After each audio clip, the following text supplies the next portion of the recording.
ദേശീയപാതയിൽ ചങ്ങനാശ്ശേരിക്ക് സമീപം കളർക്കോട് കെ.എസ്.ആർ.ടി.സി ബസും കാറും കൂട്ടിയിടിച്ച് മരിച്ച 5 മെഡിക്കൽ വിദ്യാർത്ഥികൾക്ക് കണ്ണീരോടെയാണ് സഹപാഠികൾ വിട നൽകിയത്. സംഭവത്തിൽ കാറിലെ ഓവർലോഡും വണ്ടിയുടെ പഴക്കവും അപകടത്തിന്റെ വ്യാപ്തി കൂട്ടിയെന്ന് ആർ.ടി.ഒ. എ.കെ. ദിലു വ്യക്തമാക്കി. 11 കുട്ടികൾ കാറിലുണ്ടായിരുന്നുവെന്നാണ് പറയുന്നത്. ഒരുപക്ഷെ മടിയിലൊക്കെയായിരിക്കും ഇരുന്നിട്ടുണ്ടാവുക. ഇതിനു പുറമെ 14 വർഷം പഴക്കമുള്ള വാഹനമാണ്. ആന്റി ലോക്ക് ബ്രേക്ക് സംവിധാനമില്ലാത്ത വാഹനമായിരുന്നുവെന്നും അതുണ്ടായിരുന്നെങ്കിൽ അപകടത്തിന്റെ തീവ്രത കുറയ്ക്കാമായിരുന്നുവെന്നും അദ്ദേഹം പറഞ്ഞു. വാഹനത്തിൽ എയർബാഗ് സംവിധാനമില്ലായിരുന്നു. വാഹനം ഓടിച്ചയാൾക്ക് പരിചയക്കുറവുണ്ടാകും.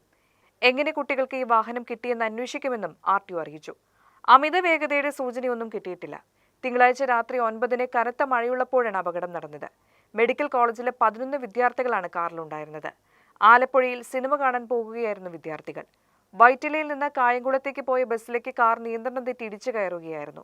പോസ്റ്റ്മോർട്ടം പൂർത്തിയാക്കിയ 5 വിദ്യാർത്ഥികളുടെയും മൃതദേഹങ്ങൾ മെഡിക്കൽ കോളേജ് ക്യാമ്പസിലേക്ക് കൊണ്ടുവന്നു. പോസ്റ്റ്മോർട്ടം പൂർത്തിയാക്കിയാണ് 5 വിദ്യാർത്ഥികളുടെയും മൃതദേഹങ്ങൾ മെഡിക്കൽ കോളേജ് ക്യാമ്പസിലേക്ക് കൊണ്ടുവന്നത്.